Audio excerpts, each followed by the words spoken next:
नमस्कार मित्रों, मैंने एक फेसबुक नोट्स लिखा था स्वराज पुस्तक के ऊपर। अरविंद भाई की जो स्वराज पुस्तक है, तो कुछ लोगों ने मुझे बोला कि वीडियो बनाऊं। तो स्वराज उस समय मैंने पढ़ी थी, फेसबुक नोट्स लिखे मुझे 1 साल हो गया। तो मैं स्वराज की गुजराती हिंदी, ये गुजराती अनुवाद है, ये हिंदी और ये अंग्रेज़ी, ये अंग्रेज़ी है, ये हिंदी है, ये गुजराती है, ये तीनों ले आया और फिर से एक बार पढ़ी और इसके ऊपर मटेरियल बना रहा हूँ। अब पहले ये स्वराज हिंदी जो उन्होंने ओरिजिनल लिखी है, बुक का फॉर्मेट देखिए। जब भी एक्टिविस्ट आपसे बात करेंगे अरविंद भाई के, वो आप थोड़े भी उनसे तर्क करोगे कि ये प्रॉब्लम कैसे सॉल्व करना, ये प्रॉब्लम कैसे सॉल्व करना, वो सीधा बोलेंगे स्वराज किताब पढ़ लो। भाई 70 पेज की किताब है, मैंने एक स्पेसिफिक क्वेश्चन पूछा तो मुझे कौन सा चैप्टर और कौन सा सेक्शन पढ़ना है। आप किसी राइट टू रिकॉल एक्टिविस्ट से बात करोगे तो आपको ये नहीं कहेगा कि ये 500 पेज की किताब पढ़ो। आप एजुकेशन की बात कर रहे हो तो कहेगा right to recall district education officer section 30.2, तो वो 2-3 पेज का एक स्पेसिफिक सेक्शन है, चैप्टर 30 में सेक्शन 30.2। गरीबी की बात हो रही होगी तो एमआरसीएम चैप्टर 5 में कहेगा चैप्टर 5 सेक्शन 5.9 की एमआरसीएम का ड्राफ्ट है। सेक्शन 5.6 में एक्सप्लेन किया है कि इससे गरीबी कैसे कम होगी। यानी कोई भी स्पेसिफिक क्वेश्चन होगा तो एक 2-3 पेज का आंसर होगा कि ये पर्टिकुलर पेज पढ़ने हैं, जबकि वो ये सीधा स्वराज की किताब थमा देंगे आपको कि ये 70 पेज की किताब पढ़ो, इसमें आपको जवाब मिल जाएगा। भाई कौन से पेज पे जवाब मिलेगा? तो मैं अक्सर उनको पूछता था कि मुझे चैप्टर नंबर दो और सेक्शन नंबर दो,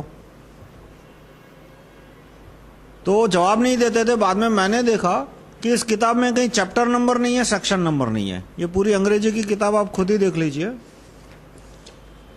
ये चैप्टर के कहीं नंबर नहीं दिए, सेक्शन के कहीं नंबर नहीं दिए, इसके अंदर भी चैप्टर के नंबर नहीं है, सेक्शन के नंबर। अब पेज नंबर है, वो क्यों यूजफुल नहीं है? क्योंकि इसका रीप्रिंट होता है, मान लो उस रीप्रिंट में पेज की साइज अलग है तो पेज नंबर बदल जाएंगे। वो मेरे साथ भी यही होता है, इसका जब रीप्रिंट निकलेगा तो इसमें बहुत सारे नए सेक्शन आएंगे, पेज नंबर बदल जाएंगे। लेकिन मैं सेक्शन नंबर और चैप्टर नंबर वही रखता हूँ, नए सेक्शन सिर्फ ऐड करता हूँ, नए चैप्टर सिर्फ ऐड करता हूँ। तो ये किताब जानबूझ के इस तरह से लिखी गई है कि जो क्रिटिकल एग्जामिनेशन करना हो किसी एक्टिविस्ट को, 2 एक्टिविस्ट को आपस में फोन पे डिस्कस करना हो तो उनका दिमाग खराब हो जाएगा, क्योंकि कहीं सेक्शन नंबर नहीं है, कहीं चैप्टर नंबर नहीं है। और पेज नंबर एक एक्टिविस्ट के पास कोई दूसरी कॉपी होगी, उस पे पेज नंबर अलग हो गए। जैसे एक इंग्लिश है, उसमें नंबर ऑफ पेजेस है 74। ये जो मैंने इंग्लिश खरीदी उसमें पेज की साइज छोटी है, उसमें नंबर ऑफ पेजेस है 151, तो सारे पेज नंबर अलग अलग हो गए। खैर, तो चैप्टर नंबर सेक्शन नंबर क्यों नहीं लिखा? वो जानबूझ के इसलिए नहीं लिखा ताकि इस पे क्रिटिकल डिस्कशन करना मुश्किल हो जाए। अब ये जो किताब है, मैं आपको रिक्वेस्ट करूंगा कि आप किताब पढ़ो। इट विल बी ए 70, मतलब आपको 2 घंटे का आपका टाइम वेस्ट हो जाएगा। लेकिन शायद जब आपका 2 घंटे का टाइम वेस्ट हो जाएगा तो आप समझ जाओगे कि शायद 20 घंटे और न बिगाड़ो, 2 साल और न बिगाड़ो। सरकार है पूरा इस पे चलता है, यह है गैजेट। इसमें जो छपता है, अफसर है वो इसका इंस्ट्रक्शन पढ़ के उसको फॉलो करता है।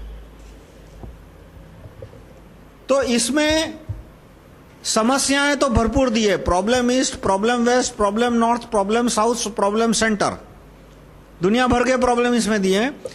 इसमें लिखा है हेडिंग में उपाय, और उपाय इतना वेग है कि ना आपको गैजेट में छाप सकते हो, और गैजेट में छाप दिया तो अधिकारी कंफ्यूज हो जाएगा, भाई मुझे करना क्या है। और ऐसा नहीं है कि गैजेट के ड्राफ्ट इसमें नहीं दिए। मैंने उनके एक्टिविस्ट को पूछा, चलो आपको किताब 80 पेज की रखनी थी तो सारे उपाय इसमें नहीं छापे हो, मुझे और कोई वेबसाइट का लिंक दे दो या पीडीएफ का लिंक दे दो। ये 70 पेज की है, 700 पेज की पीडीएफ का लिंक दे दो, मैं 700 पेज प्रिंट करा के वो प्रपोज गैजेट ड्राफ्ट के, भाई गैजेट में क्या लिखोगे कि जिससे आपका उपाय इंप्लीमेंट होगा। तो उनके एक भी एक्टिविस्ट नहीं दे पाए। अरविंद भाई से क्या बात हुई वो बाद में मैं कभी कहूंगा। उन्होंने कभी कोई गैजेट के ड्राफ्ट नहीं दिए। इसमें कहीं भी प्रोसीजरल सॉल्यूशन नहीं है, वेग और डिस्क्रिप्टिव सॉल्यूशन है हर तरह के कि लोकपाल होना चाहिए। लोकपाल है वो मीटिंग बुलाएगा, लोकपाल है वो लोगों की समस्या देखेगा। और जो पीडीएफ नेट पे है उसमें और जो प्रिंट वर्जन है उसमें काफी नोटेबल डिफरेंस है। जैसे एक डिफरेंस मैं आपको बताऊं,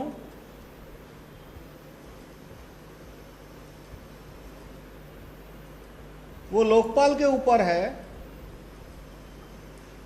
जो पीडीएफ नेट पर है उस पे साफ साफ लिखा है कि people will have power to recall a Lokpal if Lokpal is found to be corrupt. मैं फिर से रिपीट करता हूं, people will have the power to recall a Lokpal if Lokpal is found to be corrupt. ये हिंदी में, ये गुजराती में, अंग्रेजी में कहीं भी राइट टू रिकॉल लोकपाल का जिक्र नहीं है कि लोग लोकपाल को दूर कर पाएंगे। राइट टू रिकॉल लोकपाल की बात नेट पे जो पीडीएफ है उसमें लिखी है। जो प्रिंट वर्जन है हिंदी, गुजराती, अंग्रेजी तीनों में कहीं नहीं लिखी गई। अब इसमें लैंग्वेज किस्से कहानियां वाली सिंपल है। अब दूसरा मेरा पॉइंट जो आता है वो है जन लोकपाल का ड्राफ्ट। ये जन लोकपाल का ड्राफ्ट है, कुछ जन लोकपाल 2.2 कुछ 40 पेज का ड्राफ्ट है। जिस तरह से इसकी 80 पेज की किताब है, हिंदी में, अंग्रेजी में, गुजराती में और भाषाओं में भी बनी है, मराठी में। मैंने उनको कई बार कहा था कि ये जन लोकपाल का जो ड्राफ्ट है वो भी आप बुकलेट के फॉर्म में छपवा सकते हैं। तो बोलते हैं नहीं, वो नेट पे पड़ा है, आप खुद प्रिंट आउट निकाल लो। कि छपवाने के पैसे नहीं है, यानी जन लोकपाल का ड्राफ्ट छपवाने के पैसे नहीं है। जन लोकपाल का ड्राफ्ट का कानून जो है 40 पेज का, वो और उसके आगे पीछे 20-20 पेज की कमेंट्री, एक्सप्लेनेशन, या 40 पेज की या 80 पेज की कमेंट्री, तो मान लो 100 पेज की किताब हो जाती है। तो ये 20 रुपए की किताब है और लोग 20 रुपए में खरीद रहे हैं। ये किताब शायद 30-40 की हो जाती तो वॉलंटियर खरीद लेते। लेकिन जन लोकपाल के ड्राफ्ट के ऊपर इस तरह की कोई किताब नहीं छापी गई। उसका हिंदी अनुवाद भी रो पीट के 20 मई 2011 को आया। क्यों? क्योंकि 26 मई 2011 को मीटिंग थी अहमदाबाद में,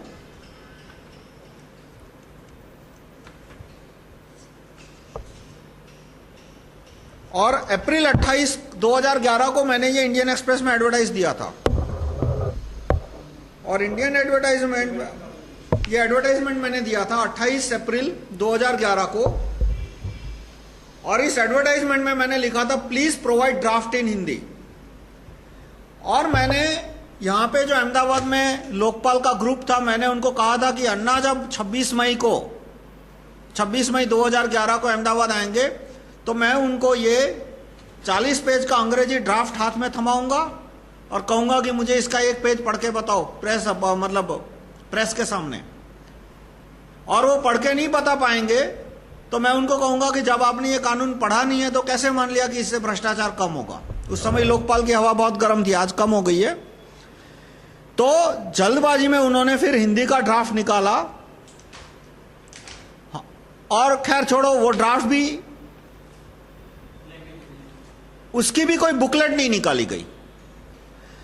अब ये ड्राफ्ट का आप अंग्रेजी देखो, जन लोकपाल का जो ड्राफ्ट है इसका अंग्रेजी इतना मुश्किल है और हिंदी भी इतना मुश्किल है, अंग्रेजी इतना मुश्किल है कि लंदन का वकील भी नहीं समझ पाएगा।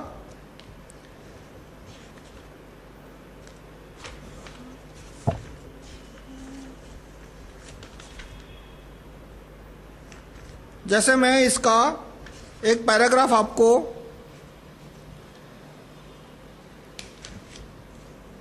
पढ़ के बताता हूं।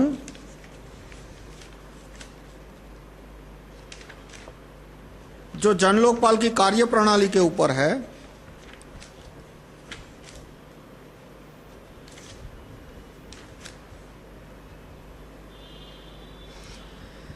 Where in consequence of information in his possession the Lokpal has reason to believe that any person to whom a summon or notice under this act has been or might be issued will not or would not produce or cause to be produced any property, document or thing which is necessary or useful for relevant inquiry for the proceedings conducted by him.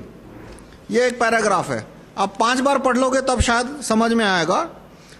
Subject to the provisions of this section for the purpose of any investigation including the preliminary inquiry, if any, before such investigation, bracket close, under this act the Lokpal may require any public servant or any other person who, in its opinion, मतलब ये ऐसी अंग्रेजी जानबूझ के लिखी है कि activist इसको समझ ही ना पाए.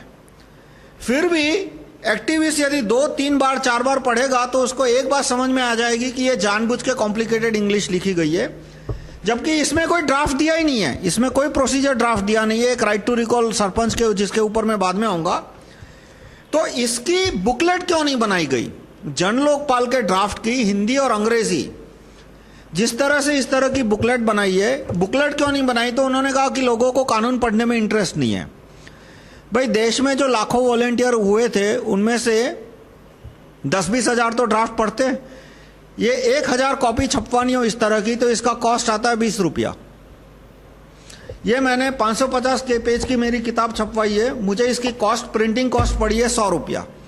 पेज का, कवर का सब खर्चा मिला के, डिजाइन का खर्चा मैंने अपना, क्योंकि वो तो मैंने खुद, पीडीएफ मैंने खुद बनाई है.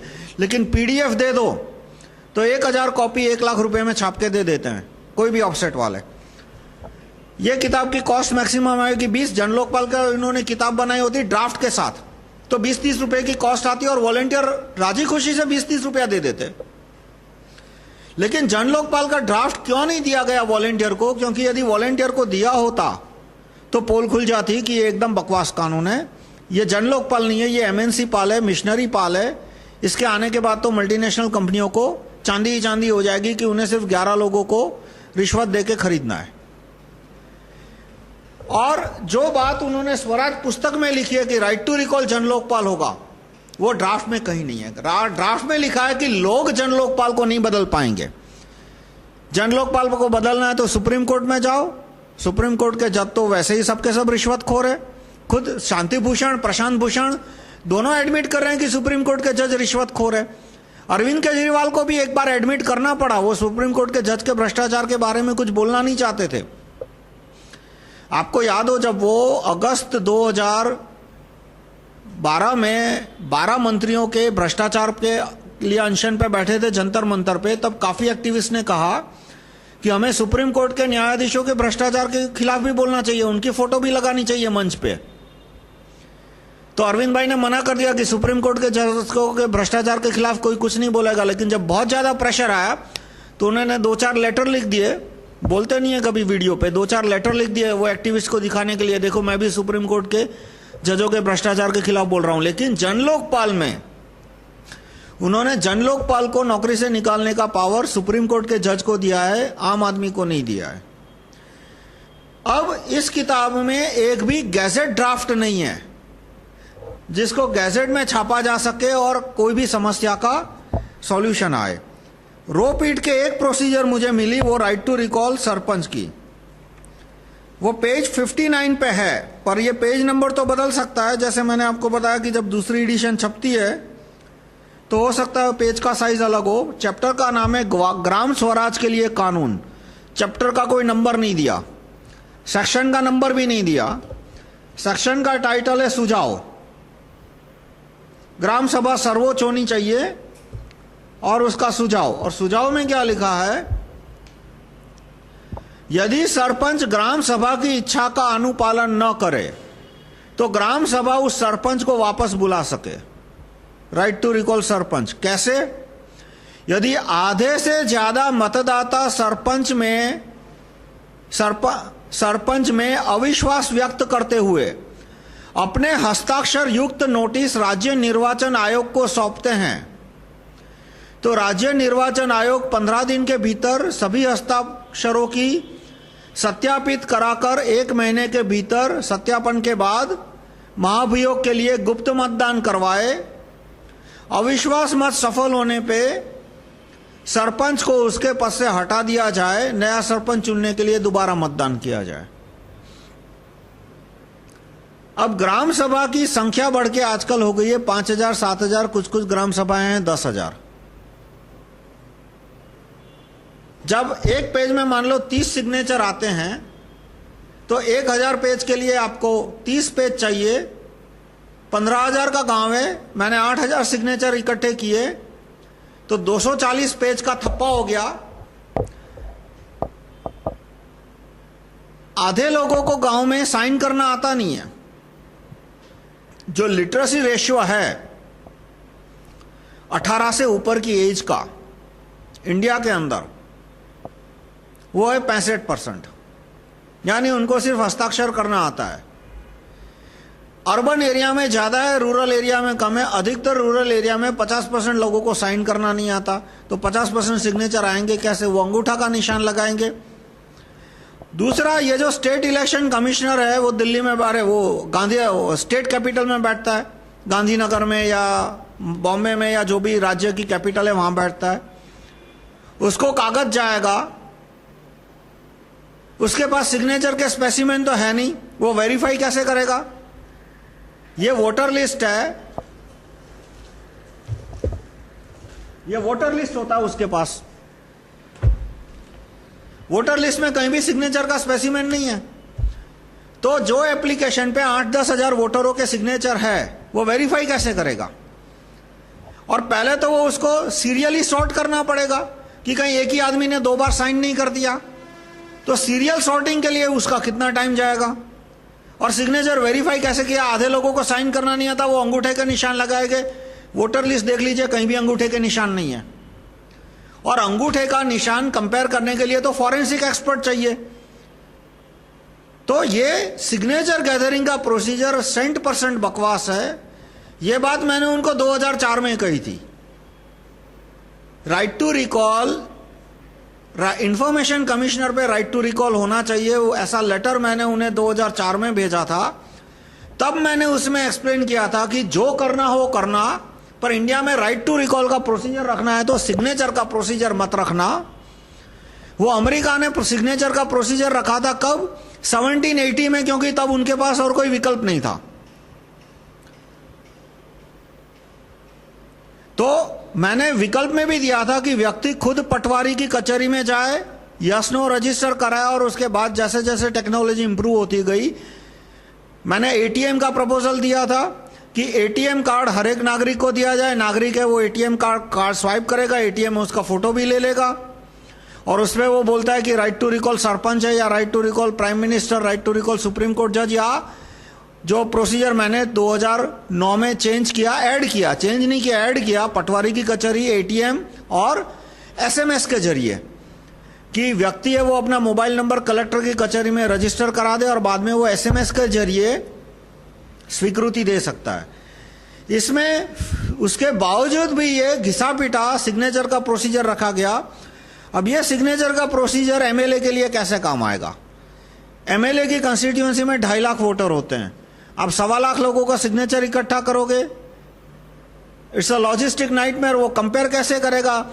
और 1.25 लाख में से 2-5 हजार सिग्नेचर फर्जी निकले, मैंने साइन कर दिया और बाद में मैं ही बोलता हूं कि ये मेरा सिग्नेचर नहीं है, कैसे प्रूव होगा? जबकि एसएमएस में दूसरा भी मैंने रखा है कि आदमी एसएमएस से अपना पिछला एसएमएस कैंसिल कर सकता है।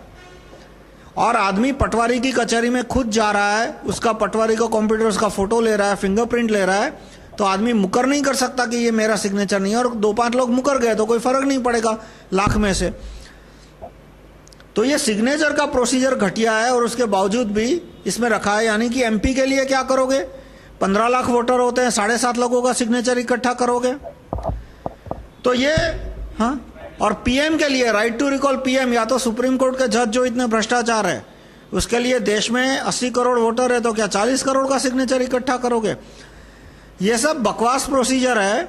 और मैं उनके कार्यकर्ताओं को बहुत रिक्वेस्ट करता हूं कि आप प्रोसीजर पे ध्यान दीजिए, क्योंकि एंड में मैं दोबारा बोलता हूं, अरविंद गांधी का गेम क्या है, अरविंद भाई का, सॉरी अरविंद गांधी नहीं, अरविंद भाई का गेम क्या है कि वो राइट टू रिकॉल का एकदम घटिया प्रोसीजर सिग्नेचर वाला डाल देना चाहते हैं ताकि लोग खुद कहे कि ये बकवास प्रोसीजर और इस तरह से पूरा राइट टू रिकॉल का कंसेप्ट बदनाम हो जाए। और ये गेम शांति भूषण ने 1977 में खेला था। 1977 में शांति भूषण जब लॉ मिनिस्टर बने, क्योंकि वो 74 से राइट टू रिकॉल का प्रचार करते थे, प्रशांत भूषण के पिताजी, वो एक बहुत ही वो उनका बेसिकली उनका पीआईएल का धंधा है, पब्लिक इंटरेस्ट लिटिगेशन का, सुप्रीम कोर्ट के जजों को रिश्वत देने का उनका बहुत बड़ा धंधा है दोनों का। तो और उन्होंने देवी इंदिरा अम्मा के खिलाफ जजमेंट लाए थे हाईकोर्ट के एक जज को रिश्वत देके। देवी इंदिरा अम्मा की कोई गलती नहीं थी, वो जजमेंट आप पढ़ लेना, इलाहाबाद हाईकोर्ट का जगमोहन लाल का जजमेंट है, वो शांति भूषण ने करवाया था। देवी इंदिरा अम्मा की सरकार गिराने पे, किसके इशारे के? सीआईए के इशारे पे और सीआईए के पैसे पे। सीआईए को देवी इंदिरा अम्मा की सरकार गिरानी थी। खैर, तो शांति भूषण 1974 में राइट टू रिकॉल का बहुत प्रचार करते थे। जब राइट टू रिकॉल, जब वो लॉ मिनिस्टर बने तो उन्होंने एक कमेटी बिठा दी और कमेटी ने फाइनली सिग्नेचर वाला प्रपोज दिया। तो लोग थू थू करने लगे कि भाई एमपी को नौकरी से निकालना है तो क्या 10% लोगों के सिग्नेचर लाओ। और उस समय तो सिर्फ 35% लोगों को सिग्नेचर करना आता था 1974 में। इसका मतलब कि जो लोगों को सिग्नेचर करना नहीं आता वो प्रोसेस में आ ही नहीं सकते। और 10% लोगों के सिग्नेचर तो किसी भी दिन इकट्ठा हो जाएंगे, तो बार बार रिकॉल होगा। इसलिए उन्होंने ऐसा प्रोसीजर राइट टू रिकॉल का प्रपोजल में ला दिया कि लोग खुद उस पर थू थू करने लगे और फिर राइट टू रिकॉल का कंसेप्ट पूरा बदनाम हो गया। 30 साल के लिए मूवमेंट टल गई और 98 में फिर मैंने 20 साल के लिए, 20-25 साल के लिए। अब तो राइट टू रिकॉल में वो अरविंद भाई सिग्नेचर वाला प्रोसीजर घुसाना चाहते हैं ताकि पूरा कंसेप्ट बदनाम हो जाए। अब डिसीजन मेकिंग कैसे होगा स्वराज में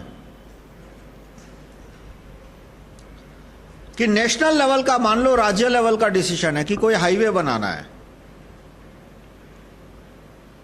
या कोई भी कानून है, तो मैंने एक प्रोसीजर प्रपोज किया कि असेंबली में कोई भी कानून प्रस्तावित है तो नागरिक पटवारी की कचहरी में जाके हाँ ना रजिस्टर कर सकता है। और यदि 50% लोग हाँ या ना रजिस्टर कर देते हैं तो एमएलए को फिर वोट डालने की जरूरत नहीं है, वो वोट आ गया उस कॉन्स्टिट्यूएंसी का।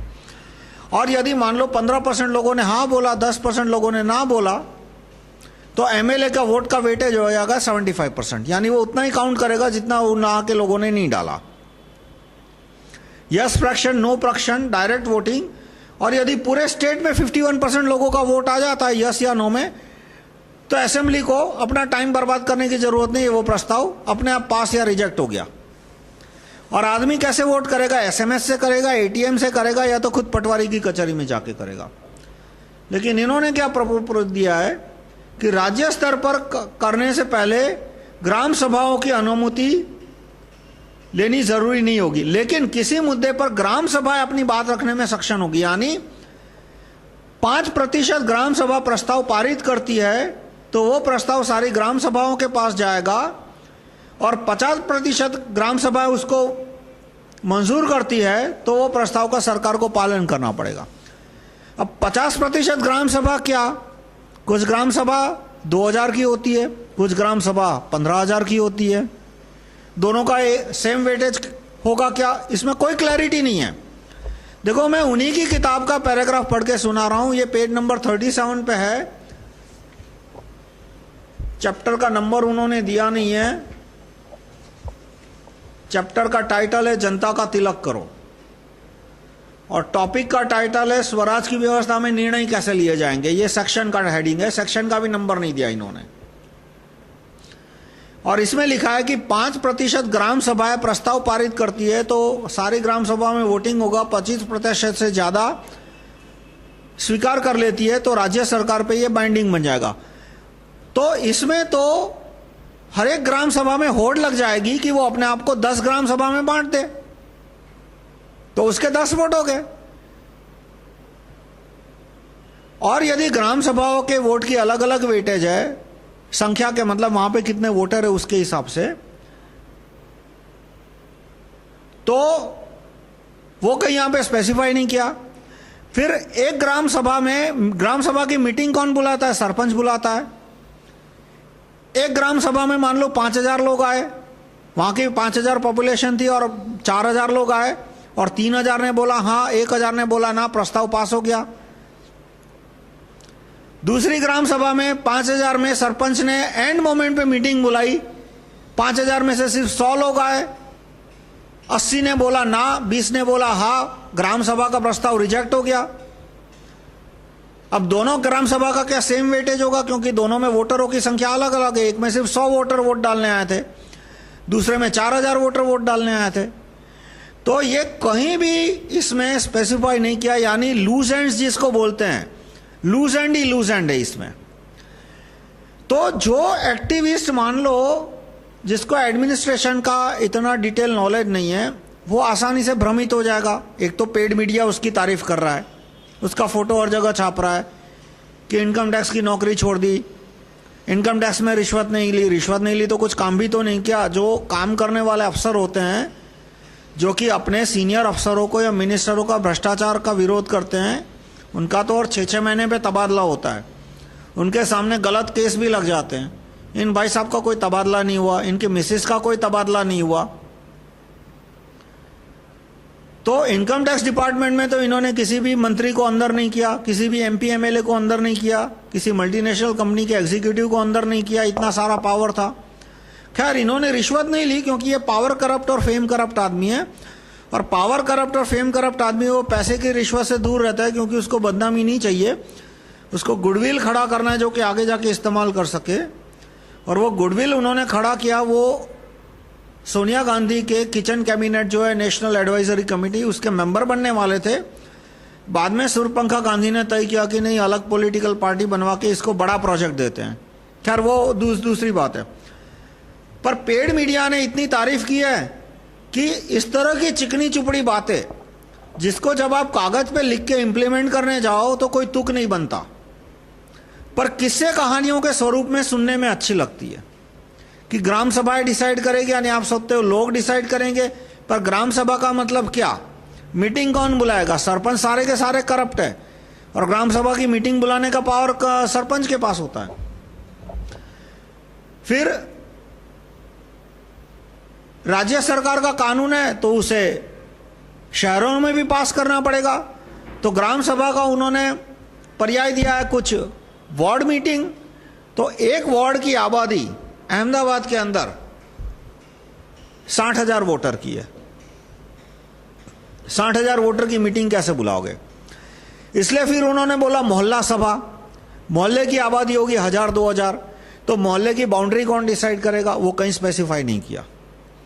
एक सोसाइटी बोलती है कि नहीं, मुझे इस मोहल्ले में नहीं, मुझे उस मोहल्ले में जाना है, और दूसरे मोहल्ले वाले बोलते हैं नहीं, ये सोसाइटी को हमें हमारे मोहल्ले में नहीं आने देना, उपद्रवी सोसाइटी है।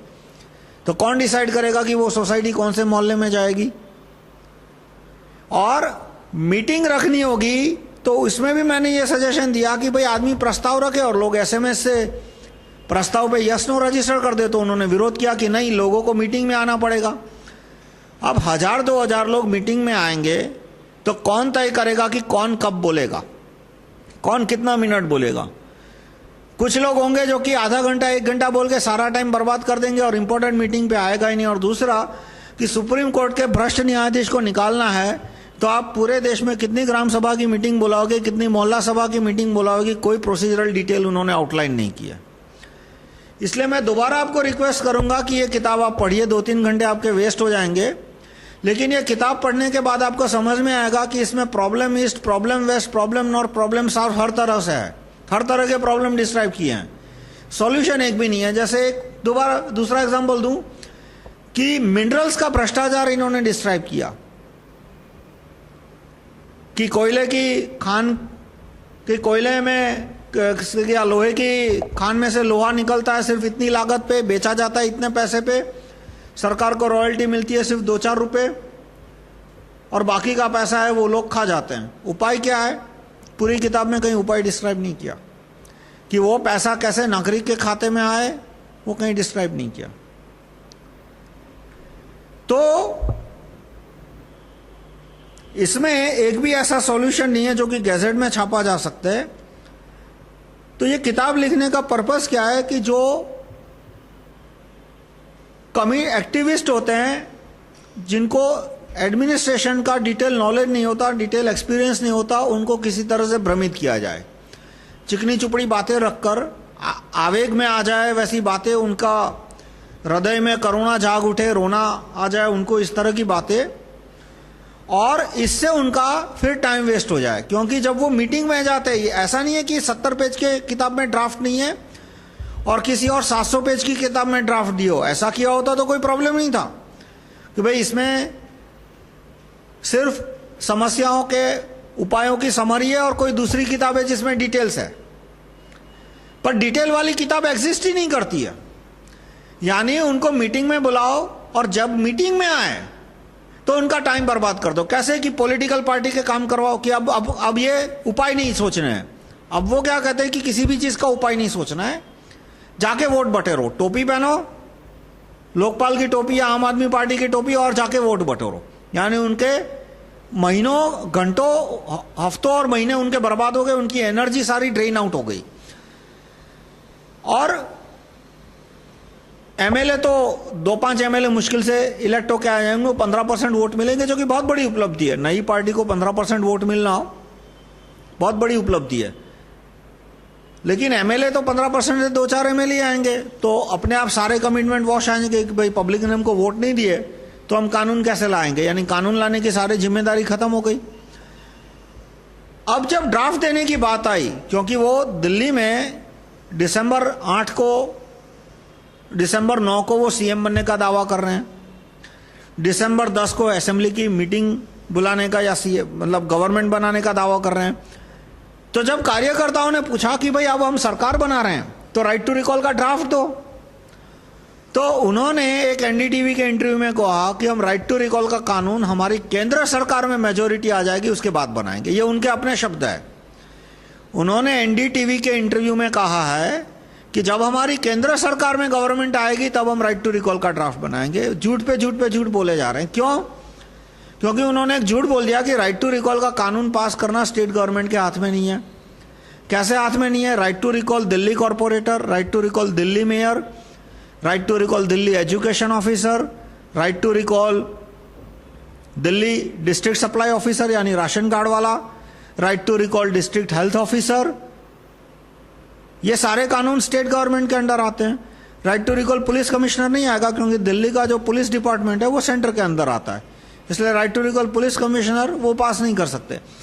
पर ये 5 राइट टू रिकॉल जो मैंने आपको गिनाए और भी है, वो तो वो पास कर सकते हैं। तो उसका ड्राफ्ट क्यों नहीं दे रहे? जब इलेक्शन शुरू हो गए, 7 नवंबर के आसपास फॉर्म भरे जाएंगे, 3 दिसंबर को वोटिंग होने वाली है, 8 दिसंबर को रिजल्ट डिक्लेयर होने वाला है, 10 दिसंबर को उनकी गवर्नमेंट बनने वाली है और 15 दिसंबर को कानून पास करने की बात हो रही है। तो अब राइट टू रिकॉल का कानून का ड्राफ्ट क्यों नहीं आया? क्योंकि इनका राइट टू रिकॉल में इंटरेस्ट न कभी था और आज है भी नहीं। राइट टू रिकॉल की बात वो लिखने के लिए क्यों मजबूर हो गए? क्योंकि उनके एक्टिविस्ट को राइट टू रिकॉल की बात अच्छी लगी, वरना उन्होंने कभी राइट टू रिकॉल की बात नहीं की थी। और जब राइट टू रिकॉल लोकपाल की बात उनको करनी पड़ी, उन्होंने की, और जब मल्टीनेशनल कंपनियों के एजेंट का प्रेशर आया होगा तो उन्होंने वो बात भी निकाल दी। इसलिए मैं आपको बोलता हूं, पीडीएफ में right to recall Jan Lokpal लिखा है और उनकी किताब में राइट टू रिकॉल लोकपाल की लाइन काट दी गई है। या आप पीडीएफ को कंपेयर कर लो नेट पे जो है और किताब को कंपेयर कर लो। तो